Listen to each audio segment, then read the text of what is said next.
because the whole body is basically it's basically a hologram. You can look at any part of the body and determine something from it, but Ayurveda tries to look holistically at the whole thing. But the hand is a great tool. So what I've done is I've given you the three doshas. These are like the poster boys, if you like. They're classically what we'd expect from an excess of, or a strong constitutional inclination.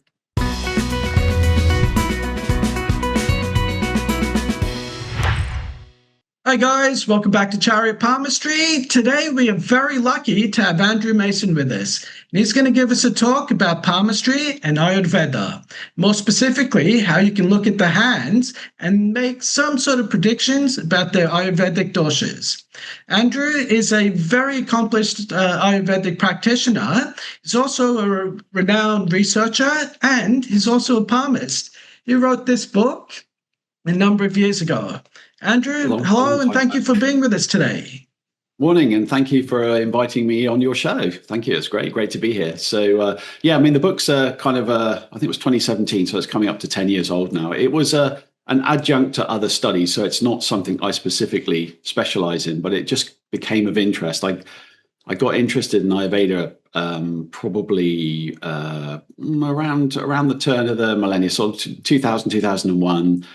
I wasn't particularly interested in healthcare or anything like that, but a friend of mine returned from India, threw a paper back at me and said, have a read of this. It's a bit zany, but I'm sure you'd like it. And although I didn't really understand any of the terminology and it was all quite alien to me, I could see very quickly that there was something really interesting there. I'd already read a few books on things like homeopathy and, the more kind of Western complementary medicines. And I just read this book and all these sort of terms, and I thought doshas and Vata, Pitta, Kapha, it sounds kind of intriguing. So I just got really into it, and you just get hooked. It's one of those things you just feel a real connection with it. And I got bitten by the bug, and I thought, right, I'd like to try and learn this properly. So I looked online. It was early days of the internet back then, a bit sort of Wild West, but I found a guy fairly local to me, ironically, who'd just come back from India himself, and he was teaching Ayurveda. So I did some short courses with him, realized this was going to be of real interest. And then I found there was a college in London that was doing a 4-year part-time course with an internship at the end. And I decided to sign up and go for it. So, it was all very exciting, learning it properly with proper teachers. A lot of the teachers were from Sri Lanka, India, Sri Lanka. So I kind of made my way through that course. It was really, really good. Came to the internship at the end. And of course, everyone was going to India to do their final sort of 3 months study, ground zero, work in the hospitals, see how everything was working, making the medicines and working with the doctors. And it just, I come from the UK. It's a small island. It was a big step for me. I travel a little bit, but I didn't know whether I was quite ready for India. So I spoke to some of the tutors, or some of the tutors I were closer to, and they were from Sri Lanka. I said, could I go to Sri Lanka instead? And they were a bit mystified, but they said, sure, we can maybe set something up for you.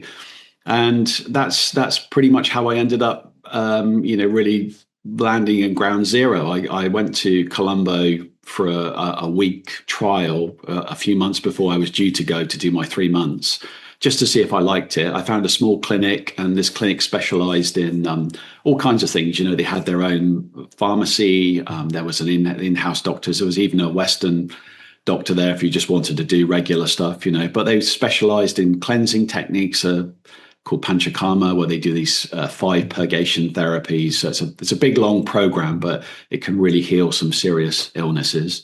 And, I was particularly interested in this place because they had their own pharmacy. So you could actually go and see things being made, making all the medicinal oils and all of these things. So it was I could see it was going to be a great place to end up, studying. So I went there. And I ended up staying there a year. I hadn't planned to do that, but it was so fascinating. And what really got me stuck there for so long was the local hospital sort of took me under their wing a little bit. And I got access to their pharmacy, which was very big. And they were preparing all these, for want of a better word, alchemical medicines. So they're using minerals, metals, gemstones. It sounds kind of bizarre, but this is all part of the Ayurvedic system. So some formulas will include a herb or mostly herbal components, but they may have some animal products, like animal horns. Obviously, you're using the milks, the ghees, all of the products of the cow, lots of different things, seashells, conch shells, cowrie shells, all kinds of things end up in these medicines. And that really ended up being my main focus. I really got into preparing these medicines, making these alchemical medicines. And that's eventually kind of what I ended up specializing in, was pharmacy and actually making stuff. So moving back to the palm and stuff like that, while I was studying, in the evenings, when the sun goes down, then the lights are terrible over there, so there's nothing to do. So you kind of just sat if I took my laptop and I was sat on the computer most nights, before I went to bed, and my computer packed up while I was there, typically. And right opposite where I was staying, which was right in the middle of Colombo, there was a small computer shop right opposite. So I got quite friendly with the people in there. They were fixing my computer and we were having a little bit of a chat. English, most Sri Lankans speak fairly good English, as there wasn't a language barrier. And the accountant in the shop opposite was also quite an accomplished palmist. And I just got I saw all the kind of insignias, all the diagrams stuck all over his computer terminal, and it got me intrigued. And I said, "Oh, I recognize that. That looks like Jyotish. That's Vedic astrology." And there was some palmistry stuff. And he said, "Yeah. I do all that." And he sort of grabbed my hand and had a look at it. And he said, "Oh, I can see by the markings on your hand that you would be good at this, or I need to show you." So he just kind of taught me. So every evening when I got back from doing my work, I'd just run across the road and I'd get a sort of half an hour of palmistry. He'd just grab customers as they came into the shop and just say, "Can I borrow your hand?" And he'd say, "No, you see this here, this means that they're this." And it was a sort of bizarre way to learn it. And it was very intense. There was no niceties. There's no kind of come in, have a cup of tea and let's get to know each other. Literally, it was just, you go in and you start, and he would just say some profound things. And I was sort of scribbling notes down. And then it was lights off at 5:30 and the shop shut and you were kicked out. So I just did this pretty much for the duration of my stay. And I picked up this kind of palmistry technique, and eventually it condensed down into the book that you showed earlier. And so what you've got in that book is pretty much most of the material that we discussed while I was there. So, it's used in all kinds of ways over there. If you go to have any kind of Ayurvedic consultations, I know there's quite a big tradition in Sri Lanka of using the hand, because one of their principal deities, a deity called Ravana, who appears in the Ramayana. It's a very famous Indian text. He was also an accomplished palmist as well. So there is a strong tradition of using the hand over there, and they're very into pulse as well. Ravana, again, was a great pulse taker. He could sort of take the pulse and diagnose just by listening to the pulse. So quite often you'll find if you go to an astrologer, particularly in Sri Lanka, the first thing they'll do is actually look at your hand. They won't be so interested in taking the birth data and drawing up on a chart. It's more about what they either feel on the pulse or what they see in the hand. So there is a good tradition there. In fact, the day I arrived at the pharmacy, when I first got there, the manager came over and we were just chatting, and he was quite interested in this as well. And he sort of took my hand and I said, "What are you looking at?" And he said, "Oh, just to see whether you can work with fire."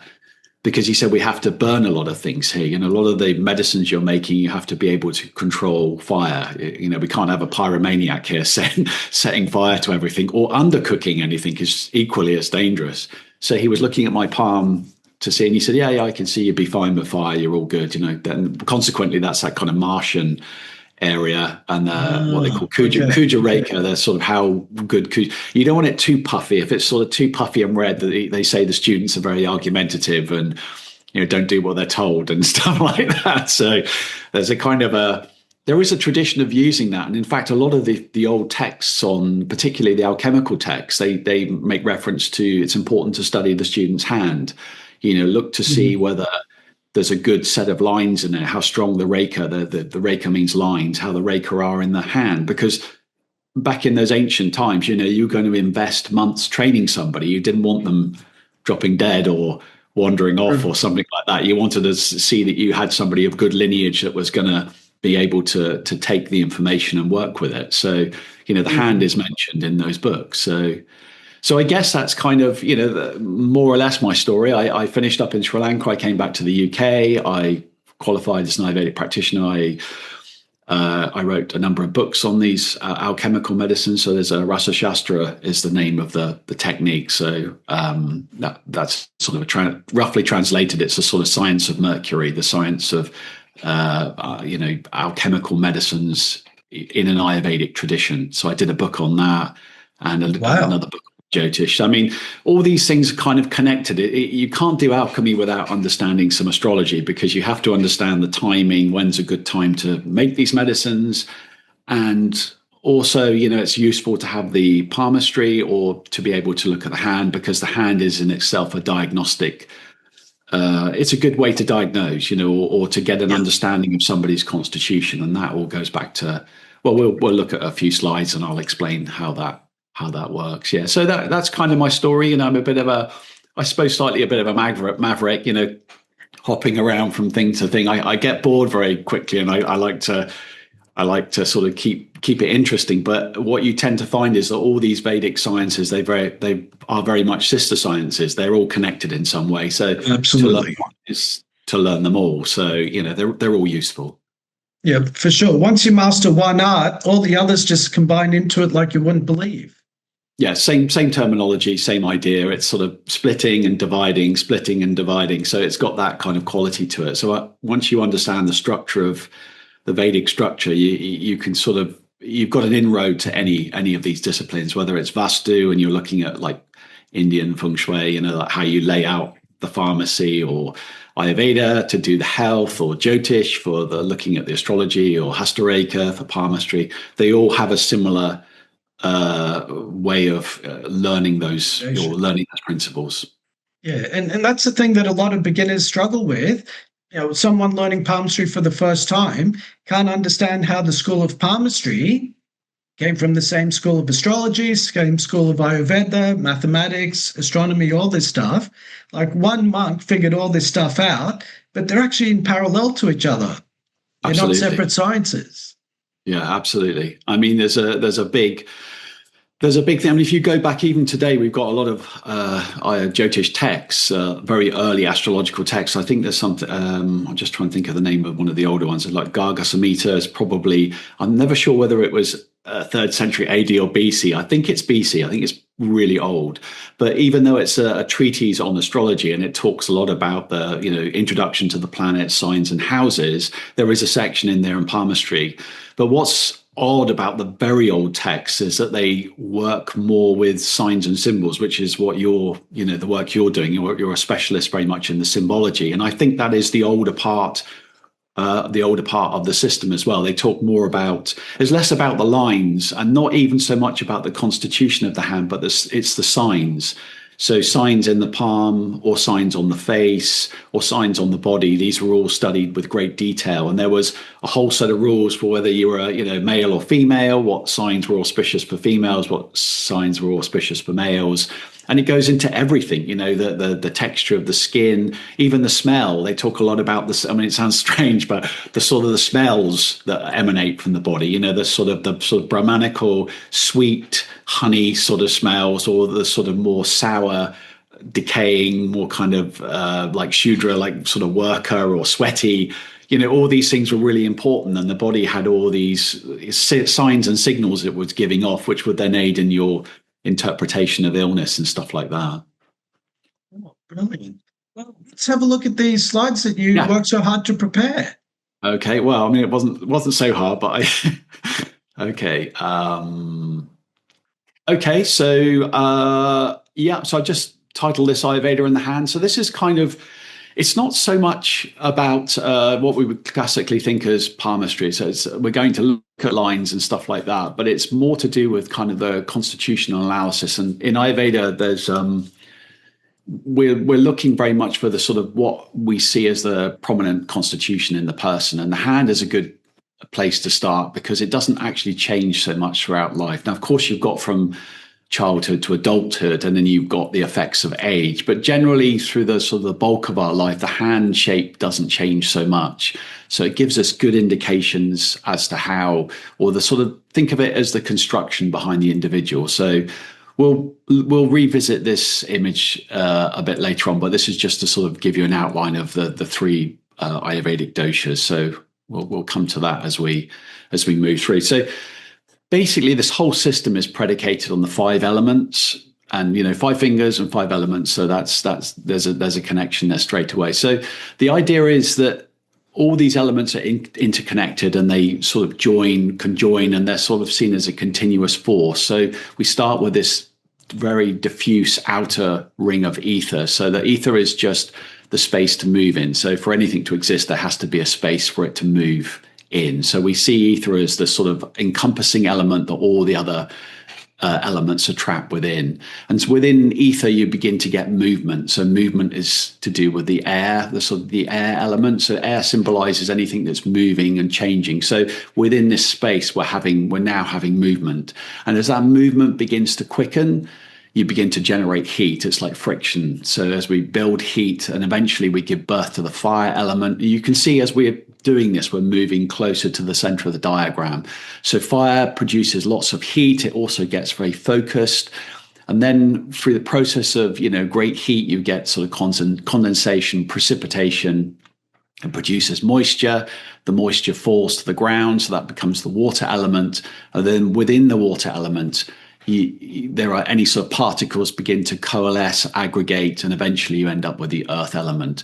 So you can see there are you've got sort of two sides of this. You've got the sort of ether, air, very sort of mobile, etheric kind of elements. They're very rarefied. And then on the other side of the spectrum, you've got the earth and the water, which are very dense and coalesced forms of element. And the sort of principle, or the element that brings change to those two states, is fire, which is in the middle. So already we've determined, just by our 5 elements, we've separated it down into our 3 types of dosha. So from ether and air, we get the Vata, or what we call the air type. We have the fire element, which is in the middle, and then conjoining the water and the earth elements together, that becomes Kapha. They're the heaviest and densest forms of the 3 doshas. Mm-hmm. So we see those relating immediately to the 5 fingers. 5 elements, 5 fingers. So we generally assign the ether element to the thumb. This isn't so important, but it's important in as much as it's seen as the mother, or the element that birthed all the others. And interestingly, if you think about it, the thumb, you can sort of close the hand and put the thumb over the top of the fingers, or you can put all the 4 fingers over the top of the thumb. That's the only thing you can do there. So it's like it's behind everything, but primarily those other elements are assigned to the finger. So the index finger becomes the water finger, middle finger becomes the air finger, the ring finger is the fire, and then finally the little finger is the earth.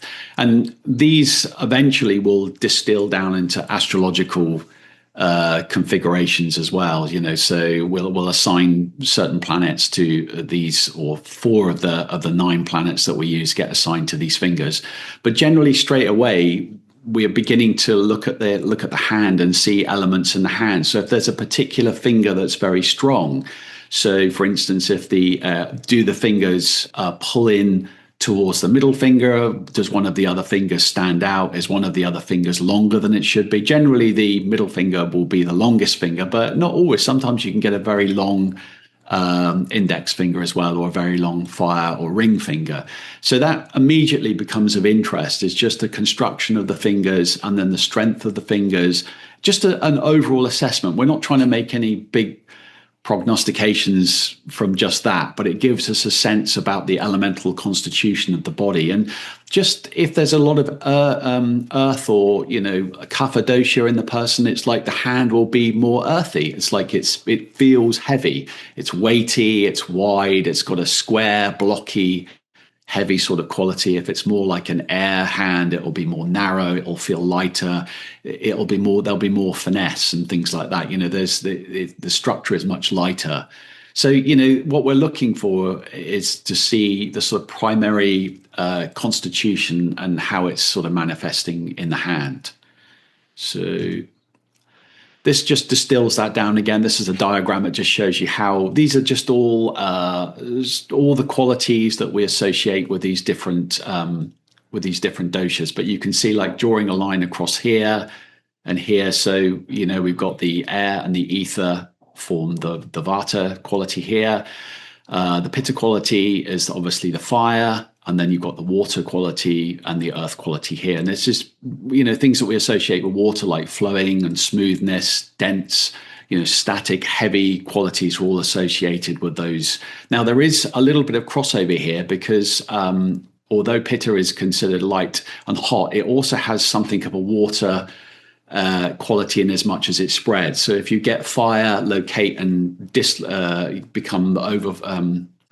if fire kind of sort of concentrates in one part of the body, it doesn't just burst into flames somewhere else. Fire has to spread. So it has a spreading quality. So like water spreads on a table, so fire spreads as well. So it has that sort of, you've always got to keep that in mind, that there is a slightly flowing quality to fire as well, because it will, like water, it will extend, and like, think of it as acid, isn't it? Like acid is like indigestion. Liquid. Sorry? Like indigestion, which creates acid. Acid, that's it. So the acid itself has like a burning quality, but it's in a liquid form. So it's very much to do with that. And the fire element really relates to the digestion in the body. It's a really, a good fire element, a regulated fire element gives all kinds of, it gives you good, good stamina. It's like it produces lots of heat in the body. It nurtures us. It allows us to digest properly. It gives us a sense of purpose as well. Fire is very directed and focused. It's always moving towards something of interest. It produces light. So the fire element and the eyes are connected as well, because it's illuminating and allowing the eyes to see. Whereas the sort of Vata element is very light and airy and moves around a lot. It's never static. It's always in motion. So over motion or, too much movement can eventually end up in fatigue and collapse, it's just over, there's too much energy going through. So that can be very much to do with the mind, too many thoughts, too much changing, never getting anything done. It's just becomes too rarefied and ineffectual. So, you can see that the more the Vata element increases in the body, the less we get done. It becomes more theoretical. It's more mind orientated. It's less physically manifesting.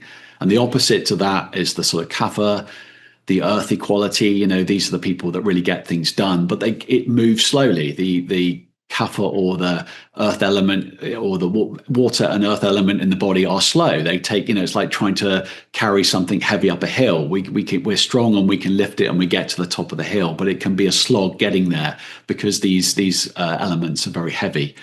So these are all sort of things that if you're having somebody in front of you, you would just ask about their conditions and say, is this something that comes on very suddenly and moves around, and do you feel sort of cold and do you get very agitated quickly? These are all sort of very airy qualities. If they say it's a very dull, consistent, heavy pain and it's like constantly blocked and I feel very weighed down by this, these are all more like Kapha conditions. If it's like it's very hot and sort of you're getting very hot, you're getting sweaty, you're getting angry, you're getting agitated, this is more like the fire element. Or low digestion, if you have very low fire, then you're not cooking the food properly and you're getting a lot of indigestion and stuff like that. So just by discussing and talking to the person and getting a sense of what's going on and the words that they use, and even the way they explain their problems to you. So, if you've got a lot of somebody that's got a lot of the air element, or very sort of Vata air element, when they're explaining to you, their hands will be going like a windmill. They'll be chat, and you get a lot of information, but it doesn't really come to any conclusion or any point. It drifts around like a butterfly. It's like it's everywhere, isn't it? There's no real, you can't determine anything. A more Pitta predominant person is going to be more argumentative, maybe direct, maybe quite fiery, quite intense. There's a lot of intensity there.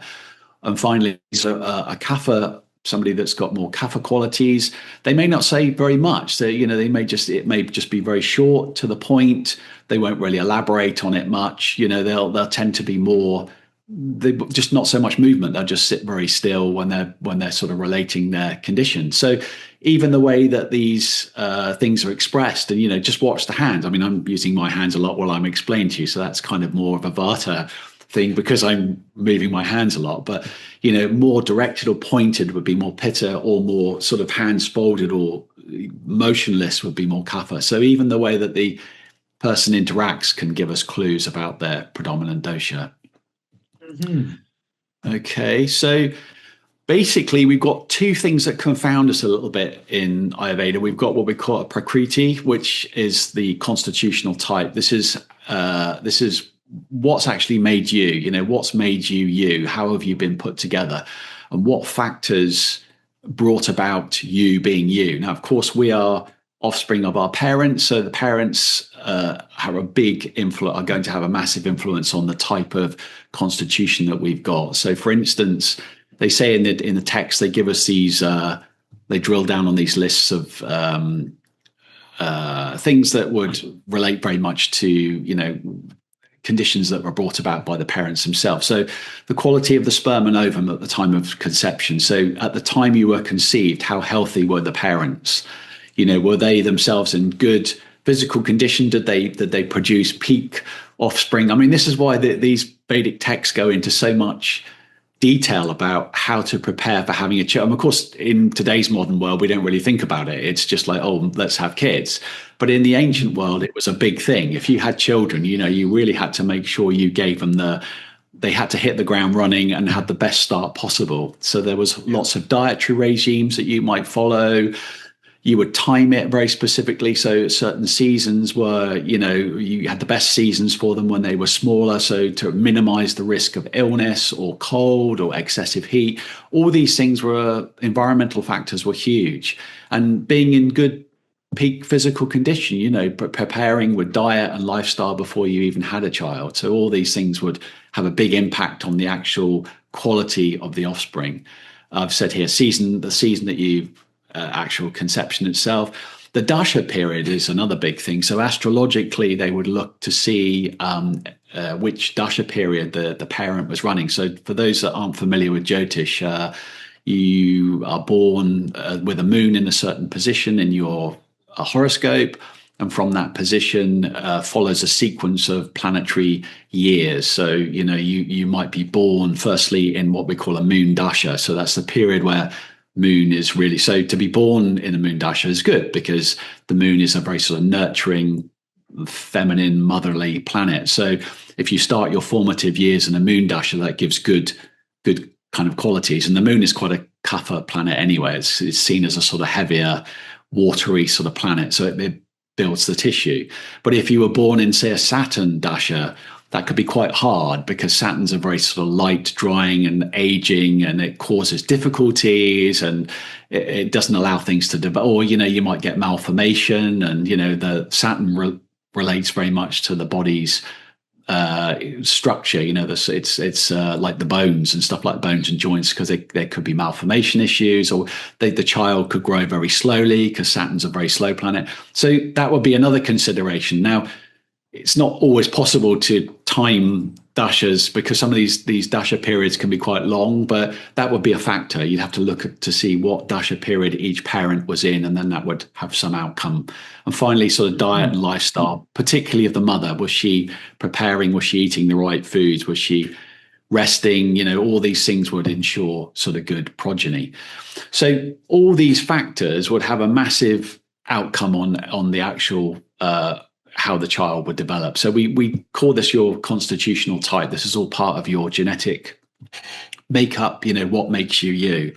But working against you as what we call Vikriti. So there are also environmental factors which can impact your constitution as well. So for instance, if you had a chronic illness in childhood, or you were living in an environment where there were toxins, and maybe polluted water, pollutants in the food, or just undernourished, just bad diet, all these things, even though I was destined to be, say, one type of constitution, my environmental factors would have a big impact on how I was able to realize that constitution.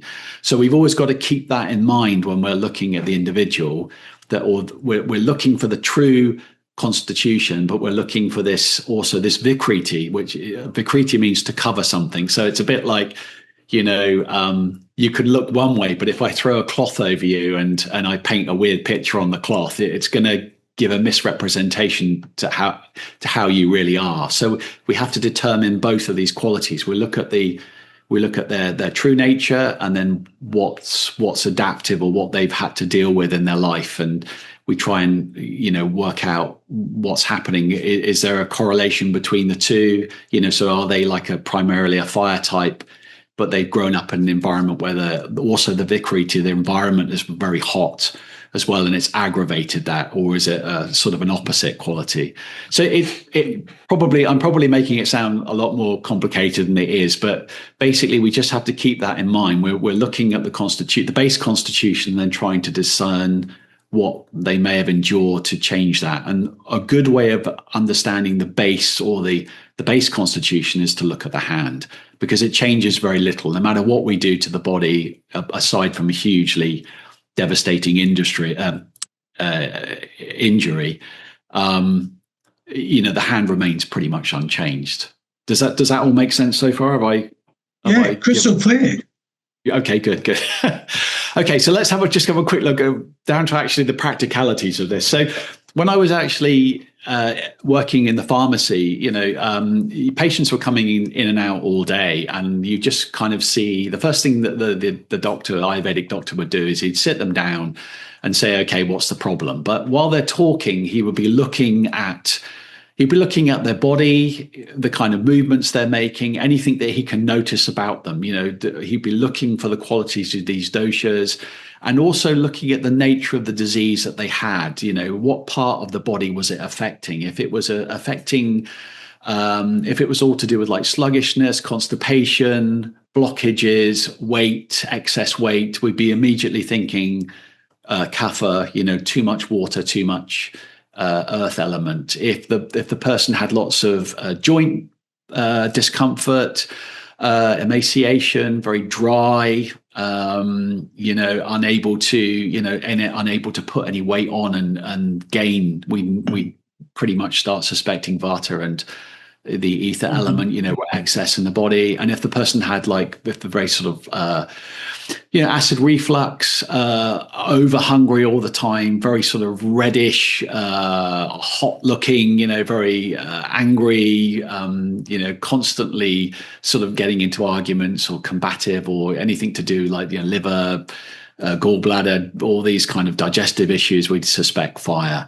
And while he was talking to them, he'd be looking at all these, taking the pulse, looking at the tongue, because the whole body is basically it's basically a hologram. You can look at any part of the body and determine something from it. But Ayurveda tries to look holistically at the whole thing. But, the hand is a great tool. So what I've done is I've given you the three doshas. These are like the poster boys, if you like. They're classically what we'd expect from an excess of, or, a strong constitutional inclination to one of these types.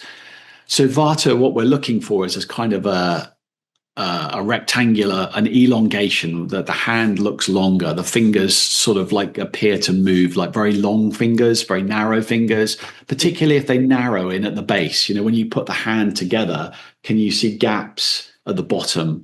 And this is almost like the foundation is being withered, or it's being emaciated. Like if you think about it, this flange here closest to the hand is where the fingers join. But if there's if it's a pulling in there and a emaciation, that would be more indicating or indicative of Vata. Or irregularities in the lengths of each flange. Does one seem unduly long or unduly short? And sort of a lightness and particular dryness and a coldness to the hand as well. Vata's typically cold or very cool. So dry and cool is another thing that we'd be looking at as well. And malformations, usually, so we already discussed that the middle finger is the air element. So a very long middle finger, and perhaps all the other fingers bending in towards that middle finger. It's almost like it's like that air quality is pulling all the others towards it. So, bends, or if the knuckles or the joints are emphasized, like sort of very knobbly kind of fingers, not sort of smooth. If you look at it, it's not a smooth progression from base to tip. You've got that big sort of the knobbled joints.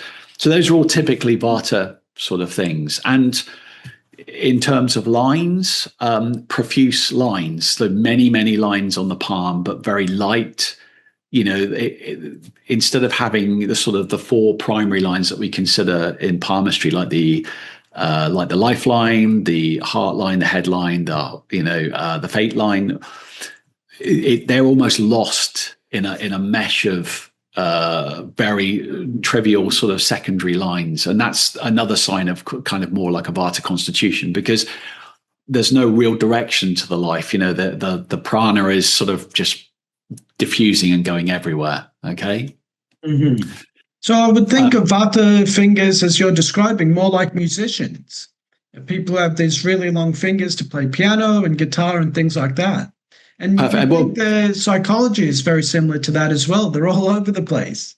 Definitely, and highly creative as well, because there's no constraints. There's no rules. Everything goes. They can be sort of super creative people, but also they can find it very hard to actually manifest, actually get it down. So they could compose an amazing symphony, but they sort of forget to write it down, or something like that. It's like that's more like a fire quality. Fire is very intense. Like if you think about a flame, when you bring a flame to a head, like on an acetylene torch, you can cut steel with it.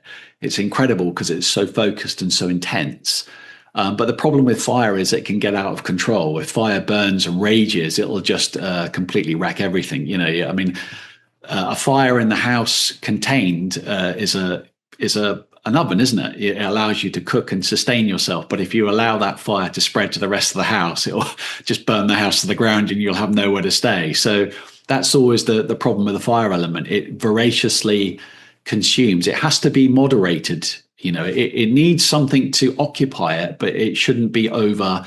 It should be periodically able to back off and let the flame get lower, because by nature it wants to increase in power and draw more energy in and burn things up. So that's a problem with the fire constitution, is that it will often draw on its resources too much to get so they'll put everything into that project, even if it means selling the house, selling all their furniture, liquidating all their assets, because they're so sure they're going to make it on that one thing. That's that sort of intensity. Mm-hmm. So in a fire type, typically the element fire we associate with triangles or pointedness. So it's more like, if you look at the actual base of the finger, could be wider, the top would be narrower, because it's more like a triangle, more like a tip of a flame. It's really the most difficult one to determine, because it sits in the middle. So an earth hand when you see it, because it's big, fleshy and heavy, and an air hand when you see it, because it's light and more rectangular or narrow.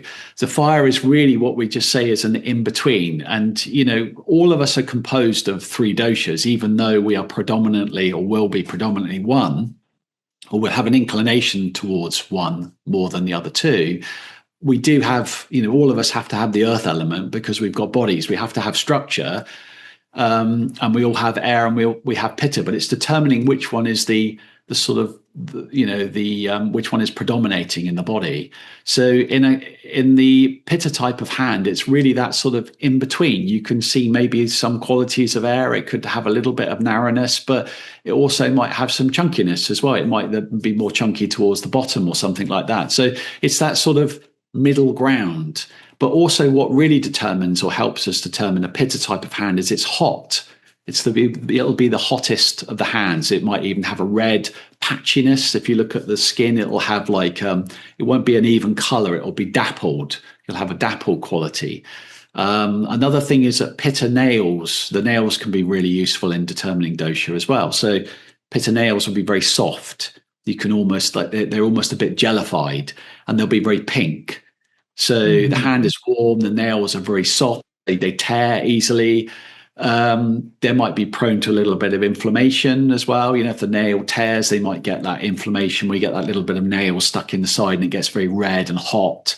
These are all sort of quite sort of Pitta qualities, whereas Vata, the nails grow very fast, but they tend to be dry and brittle. They'll break easily, so they'll never get very long. They'll tend to break quite easily, and instead of being very pinky, they'll lack luster. There'll be no shine to them. Like Vata is always very matte. It doesn't have much color, so it's like dull. They just say dull, ashen and dull. So the nails would look quite matte, whereas the Pitta type of nail would be much more shiny and pink. And then finally, like the Kapha type of nail, Kapha has got a lot of the water and the earth element, so it's very heavy. They're very thick nails. They grow slowly, but boy, are they strong. They take a lot of cutting. They're quite dense, white, and milky. So this is the high element of the high quality of the earth and water element in the body is strong. So just looking at just to round up on this, the Kapha type of hand is the biggest. There's a more rounded quality. Everything's sort of soft. There's no protruding. We don't see any protruding joints. There's a sort of softness, roundness to the hand. The fingers tend to be much shorter. Remember, the earth element is heavy. So think about the fingers as like trees growing. The heaviness of the palm allows the trees to sort of really sprout up high. It sort of keeps the fingers shorter, keeps them chunkier, very wide at the base, good strong grip. The ball on the thumb tends to be very large, very fleshy as well. You can feel now it will be cool, but it's sort of like I should say that Kapha and the Kapha and Vata both share coolness as a quality. They both have a kind of coolness, but the Vata is sort of cool and dry, whereas the Kapha will be more cool and moist. So there'll be no confusing between a Vata and a Kapha type of hand anyway. But those are extra qualities that we would be looking for. So large and a coolness there as well. So that's pretty much how they will be assessing. It would just be a very useful tool. If somebody comes in with a condition, they would look at the hand, they would take the pulse, look at the tongue, ask questions. And it could be a really useful diagnostic tool as to what's going on in the body. Even tying up the quality or the shape of the hand with the pulse as well. So a heavy, large set hand tends to have a Kapha type of pulse. So it's got a heavy sort of pulse. When you feel the pulse, it's more like a thud, thud, thud, thud. They say it's like a frog hopping, sort of. It's got that sort of very sort of or like something like water, just sort of bump to bump to bump as it's going along like that. It's got that real sort of heavy quality. Whereas the Vata type is very sort of you get more like a much more of a regular type of pulse. It doesn't seem to follow any real pattern, and you can feel the three positions where you take the pulse with these three fingers. You have your Vata, Pitta, Kapha positions. You can feel it sort of hop between the three, like it doesn't seem to stay in any one station. It's moving from one to the other. So it's a regularity and lightness and stuff like that. So they say it's a bit like a snake. It's sort of thready. It sort of moves in all directions and sort of slithers. It's very hard to get a sense of where it's going. So even pulse and hand together, it gives you a good chance or a good excuse to hold that person's hand and take their pulse at the same time, so you can connect actually feeling the hand, the temperature of the hand, the moistness of the hand, and the pulse at the same time. Okay. To get a sense of dosha. Shall we look at? Let's have a. Do you want to go through these quickly, or is this a little bit too long? Just to some of the main. Well, let's go through it at the pace you like. So I'm fascinated by this. Okay, so let's just look at. I've just prepared a couple of slides on each of the three doshas, just things that would help us identify the predominant dosha. So we've already discussed a little bit of this. So basically, these bullet points are Vata predominant hand. We'd expect dryness, coolness. Cracked skin, there's another good sign of Vata dosha as well. Profuse lines. So it would be in palmistry, it would be more like a busy palm. You get a simple palm where there's only like one or two really strong lines on there, and the rest is kind of, there's not so much there. In a Vata type of hand, it's very busy. So it'd be lots and lots of secondary lines going everywhere. And I don't know how everybody has a different take on the lines, but I was always taught the primary lines, the sort of the 4 primary lines don't really change that much. They're subject to minor changes, but overall they tend to stay pretty much the same. But the secondary lines or the supporting lines can change quite a bit. So you would expect those lines to be changed more because of the Vata predominance. It's changing path, changing direction, and so those lines might be more subject to change. So prominent Rekha, so I've said prominent Shani Rekha. So Shani is the name for Saturn, planet Saturn. So Saturn sits on the middle finger. He's the air element in the body. He controls aging, lightness, dryness, all of our sort of things that we don't want to face, or difficulties in life and our troubles. So a line that comes down, or strong lines that come down from that middle finger and intersect with any of the major lines, that's called a Shani Rekha.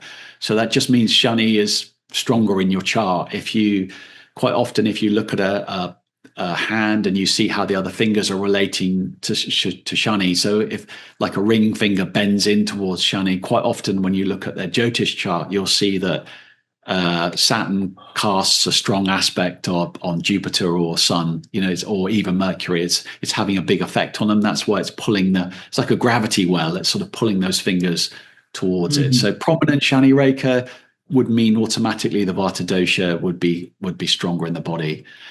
Bone structure is often more delicate, ovular tip fingers, fingers may be extra long or extra short. Vata is always excessively, so excessively tall, excessively short. Disproportionate flanges, narrowing at the base of the fingers. I think we talked about a lot of this. A long, narrow thumb, long middle finger, very dexterous hands, very good at sort of doing fiddly, quick jobs, all like somebody who's like incredibly good on their mobile. Musicians and piano players. Musicians and people like that. I was just going to say people on phones. I mean, my hands are sort of fairly earthy, so I find typing a text message really tedious, but my daughter is very sort of, she's got very Vata airy hands. Every teenager's a Vata these days. Well, it's a joy to watch when she types a text message. So very dexterous hands, often double jointed, can be a sign to remember Vata sits on or is drawn very much to the joints of the body. So double jointed, nails that are easily cracked or broken.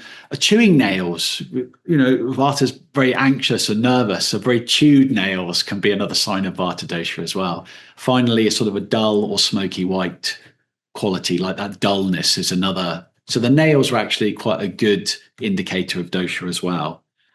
And these are just things that we'd normally associate with that Vata dosha: dryness of skin, propensity towards achy joints, any hollow places in the body where there are spaces in the body, Vata accumulates. So like the ear canal is a hollow part in the skull. So Vata accumulates in there. So quite often vertigo, dizziness, tinnitus, these are all Vata conditions. Vata loves to accumulate where there's either space or something's moving a lot. So, points of articulation like the shoulder or the elbow or the knee, these are places that are moving. So Vata automatically moves to those places and it starts to dry out and cause difficulties in those areas. So stiffness, localized pain, constipation, dryness is another Vata sign. They tire easily, very restless and changeable, quite often get bloated after eating. The stomach is another. Well, it's it has liquid, but there's a hollow component to it too. So sort of puffiness or gassiness typically associated with that. Variable appetite, anything variable is Vata. So high appetite one day, don't want to eat the next, going long periods in between eating or wanting to nibble all the way through the day. These are both Vata things. Very cold in the extremities. Your conditions worsen in the autumn time because if you think autumn, particularly in the Indian seasons, is a period where the winds come in. It's the windy sort of season. So wherever there's wind and motion, Vata gets worse. So typically, if you have conditions like joint problems, they'll get worse in the autumn because that's when the wind comes and the dryness comes. Mm-hmm. Very highly talkative, imaginative, and creative people. So if you chat a lot, that's a typically Vata sign as well. And then Pitta, more warm, soft, very fine-skinned, defined reddish lines. So the lines will, the major lines will have like a sort of a redness to them. They'll stand out more. They'll be very sort of prominent Kuja or Kirti Rekha. So Kuja is Mars, Kirti is the sun. So it's that Apollo line or the sun line will be prominent. The Kuja Rekha or the line in the area of Mars could be stronger. That's more like the fire quality. More regular flanges, more prominent to cuts and burns. I mean, if they've got lots of cuts and burns on the hands, weirdly, that can be more like a Pitta quality because they're attracted to fire. So, they're getting more attracted to doing things which cause injury. So they're getting more like cuts and burns. That can be another sign. Mm-hmm. Triangular sort of shape to the palm. The hands can be muscular, but there'll be like a slight softness. It's not dense muscle, but they're muscular, but sort of like a soft muscular rather than a very firm muscular. Mm-hmm. Prominent ring finger because that's the sun finger again. Larger moons on the base of the nails as well, because that's to do with the metabolism in the body as well. So like the pumping of the heart, all these qualities, the movement of blood in the body. So they can be larger moons. Pink, white, soft, sort of gelatinous sort of nails. Mm-hmm. So typical conditions associated with Pitta, much more oily sort of skin, prone to inflammation, fevers, bleeding, much more about heart, blood, digestive imbalances. They get dull, spreading pains. Often the stools can be quite loose and colourful. Pitta's always colourful, so you might get very sort of colourful stools and stuff like that, or bleeding stools, or bleeding piles, or all of these kind of things are much more blood and heat in the body as well. Sudden bursts of energy. They get very, so they're quite competitive, argumentative. Propensity towards acid reflux, very strong appetites for Pitta types. They need food must have regular intakes of food. Tend to be, generally circulation is good in this type, so quite warm in the extremities, so, warm hands. Their conditions get worse in the summer because the fire of the summer increases and, the heat increases. Much more prone to be assertive, prone to anger. They're quite tactical, efficient. If you think about Martian energy, so they've got that tactician quality. These are the people that work the forges and make the swords and plan. It's that triangular shape, isn't it? No matter which direction you come at a triangle, you end up facing one of its points. It's still at a point. They're always quite prickly. And then finally, the Kapha type of hand. Much more lustrous skin, less lines, larger joints, large prominent thumb and thumb ball. Shukra Mekhala. So the Shukra is Venus. So Venus is like a sort of a very luxurious, more like a watery sort of planet. So I can't remember the name. Is it we actually just call it is it the Venus girdle or the Venus belt in the Western tradition? Venus. Yep. Yeah. So that's quite strong. There's a particularly if it touches the heart line as well, they get quite they like the luxuries, overindulgence. So where you get that V shape touching into the heart line.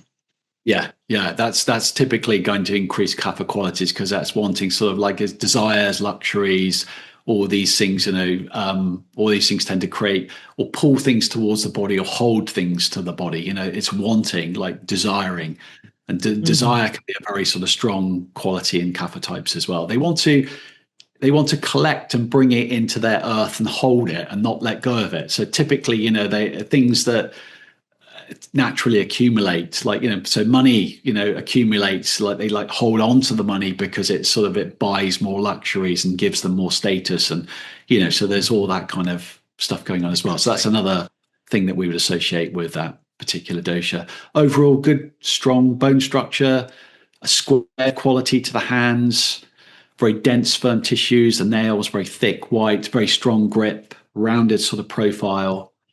Typically, this type is most prone to gain the weight, respiratory ailments, wet, heavy, phlegmatic kind of things, particularly around the chest and the stomach, nauseous, feeling a bit sicky, a bit heavy, a bit lethargic, dull, undefined pains, just sort of aches, but just feels heavy, but there doesn't feel any real location to it. It's almost like it's everywhere.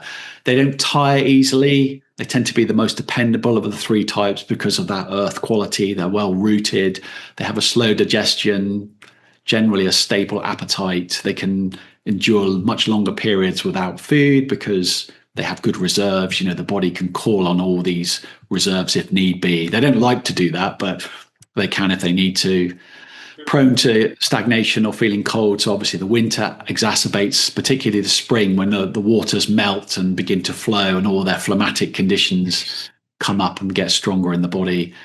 They tend to be more quiet and sedentary, and these are the sort of romantic, diplomatic, often the most considerate of the three doshic types.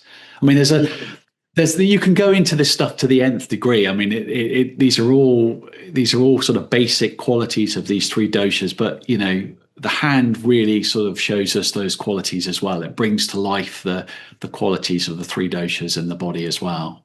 So I don't know whether I've probably gone on too much there. Is that sort of making sense? This is brilliant. Yep, makes perfect sense. I like how you tie it into planets as well, because Venus really is a planet of luxury. So you can see someone who indulges in too much luxury could actually have excess body fat. It's just a natural consequence of who they are. Yeah, and in that even survives in the word. If you think about, like Venus, I mean, if all the words that have like that Ven quality to them, so veneer is like a covering, isn't it? It's like something we put over something that's perhaps not so good, but it makes it so it's like finish or sheen or venal. It's like it can be quite agreeable on the outside, but underneath there's something being hidden. So it has both of those qualities. I mean, in Vedic astrology, Venus is kind of it's generally it's a benefic. It gives you lots of good things, but it tends to create too much attachment in the world.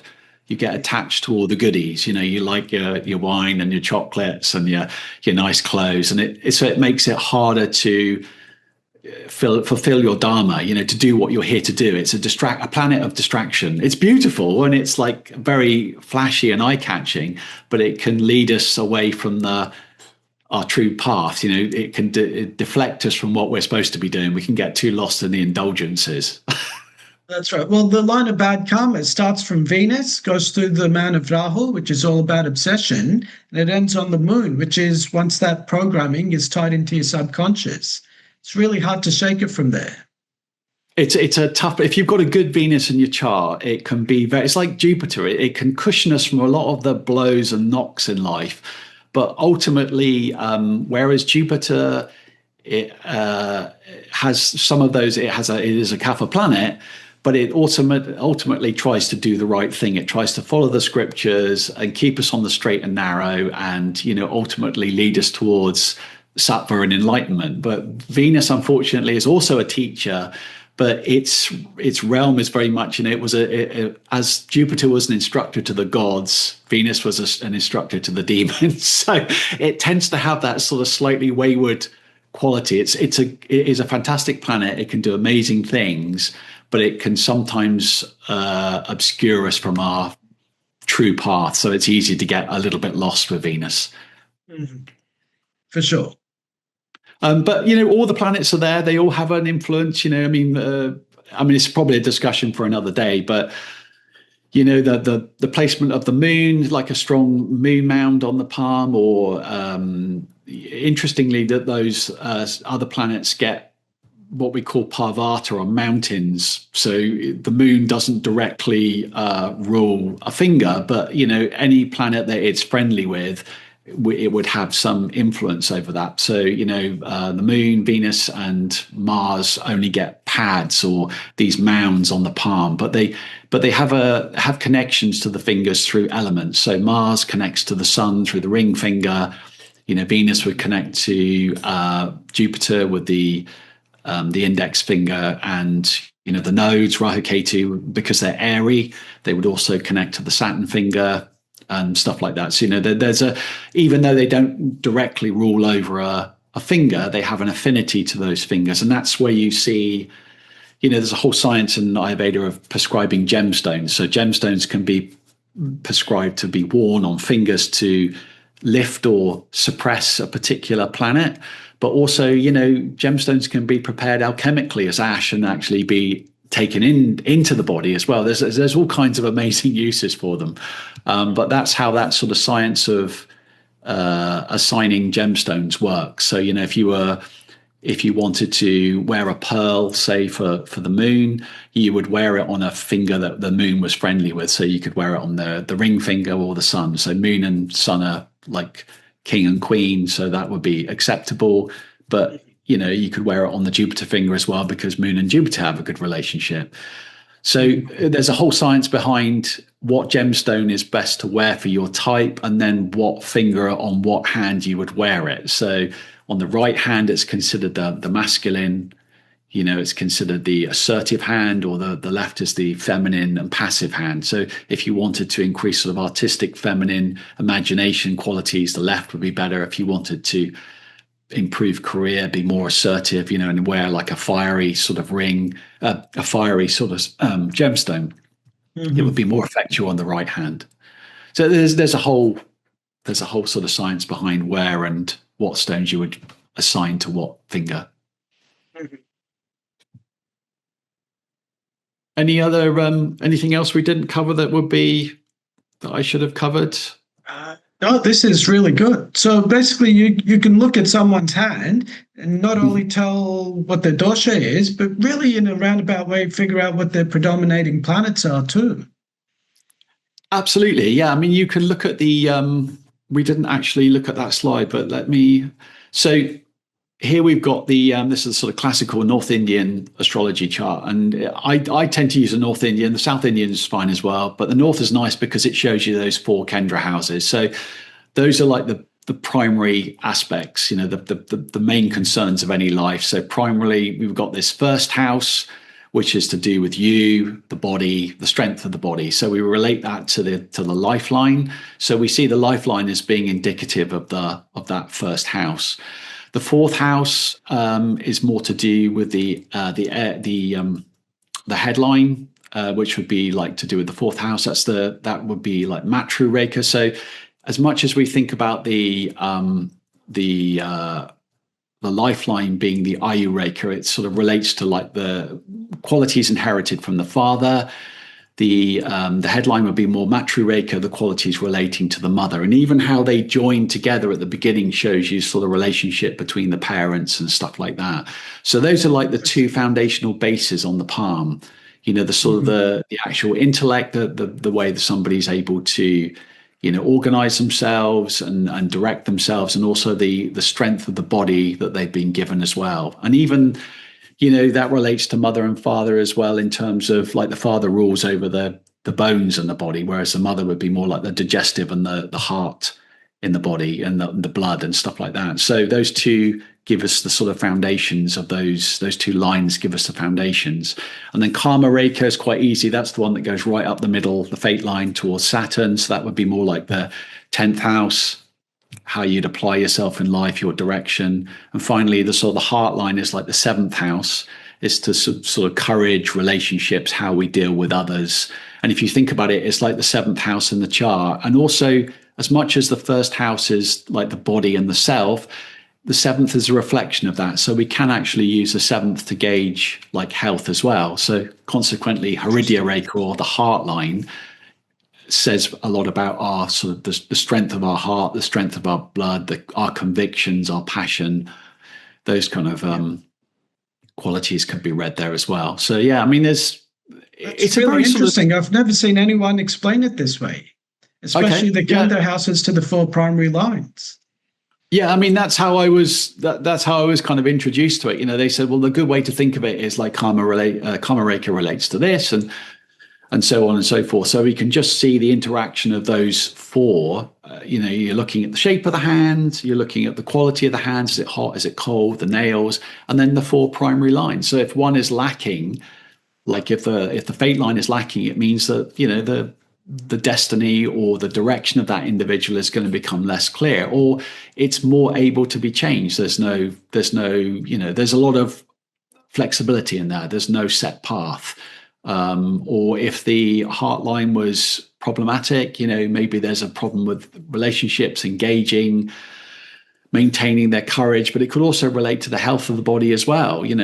Chaining or breaks in that line. Like, these are all undermining the quality of the sort of the heart. The what would you say, the structure and the compassion and their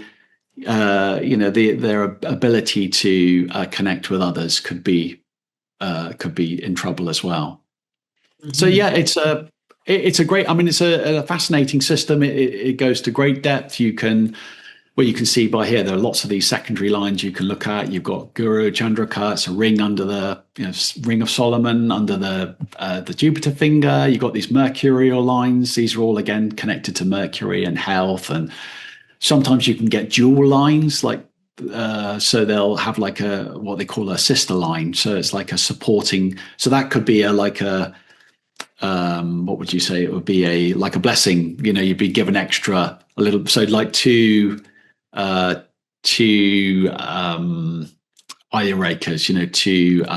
I'm just trying to think of all the. I'm trying to think. It's like a double headline. Yeah, like a double headline and stuff like that. So if you get a double, so like these Sarala, or you get these sister lines that support. That just shows an extra boon. A deity has given you an extra quality there to protect, or to strengthen that, or to bring that to the fore. So we'd be looking at how these secondary lines interact with the primary lines, and to see if there was any support coming from those as well. And of course, after that, on top of the hand, you've got all of your signs and symbols, which is what you're a specialist in as well. Are you seeing any, shapes like lotuses, conches, crosses, snakes, triangles, squares? All these things overlay over the top as well. And these would very much relate to, I think that's a much older part of the system. The signs and symbol is the very oldest part, because originally, even I think the oldest texts talk about the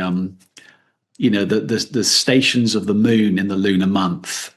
Each station, the moon would relate to, like, spend a certain amount of time with each nakshatra. So each nakshatra had a symbol and had a story, and I think that's where those older symbols on the palm come from. They're much more to do with those stories. You have to learn all the stories of those nakshatras and the ruling deities. And even we look today, we still look for stars. Certain types of star on the palm, or the Astra chakra, right. These 8-pointed stars. I think that's a much older part of the system, and again, it's very rich and profound, but probably more difficult. In fact, the Domain was probably the best foundation of all of this. Every character in the Domain represents a different planet, and all the objects that they hold represent a different palmistry symbol. Definitely. So, for example, Hanuman, he was the grandson of Jupiter. So he represents Jupiter. When he's holding a mountain in his hand, that's the mountain symbol, which is usually on the Mount Ketu. So it's the mountain, I believe, is strength, and Jupiter is wisdom. So seeing that symbol, or whenever he carries that, it's the inner strength that brings wisdom. Yeah, I mean, that's an area. I mean, I'm not such a specialist in the symbol stuff. I mean, that's really your forte. So I would encourage everybody your books, you've written an excellent book on the signs and symbols in the palm as well. So I definitely recommend people take a look at that. That's not something that I didn't get so much access to that. I found that a little bit more specialist knowledge. There were people in Sri Lanka who did specialize in some symbology, but I didn't hear it so much. I think I was seeing more, from my perspective, it was more about the constitution of the hand, the primary lines, secondary lines, and stuff like that. And they were tying that much more into an Ayurvedic diagnosis rather than what you're sort of talking about there is a much deeper and richer symbolic interpretation of the hand, and that takes somebody like yourself who's spent more time studying that. My knowledge is a little bit limited in that. I cover it in the book and discuss some of its applications, but I don't pretend to be an expert in that at all. I leave that to people like you. You know much more about that than I do. So. Well, you know so much more about Ayurveda, so thank you so much for teaching us all of this today. Like you say, you could spend a whole lifetime learning this stuff and really just scratch the surface of it. So I think this is a great introduction for everyone. That's the problem. It's like splitting a hair, isn't it? You split it once and you split it again, it gets more and more. I'm trying to sort of give you something that's useful, and I'm sort of going off on tangents a bit myself because it is quite rich and you can get easily lost in one of these alleys, these little tributaries that are all interesting. But hopefully that's just given people an understanding of, when we're looking at the hand, the constitutional base, the lines, all these things are very important, and will just help in the diagnosis of the individual and try and understand the nature of the pathology. All right, brilliant. Well, thank you very much, Andrew, for coming in today. Thank you. I appreciate you asking me on. It's been great to speak to you. Now, for everyone watching, Andrew's also got a really good YouTube channel, Terra Publishing, which I'll link to in the comment section below. And I'll also link his website and his contact information in case you guys want to get in touch with him. Thank you very much, everyone. I would definitely recommend if you maybe look at the Substack. Is probably my Substack address, which I'll pass to you. That's the best. There's lots of free articles on there and lots of video talks on there. So if anybody's interested in seeing more information, that's a good place. So yeah, thank you again. I appreciate your time. I'll put that in the comments. Thank you once more.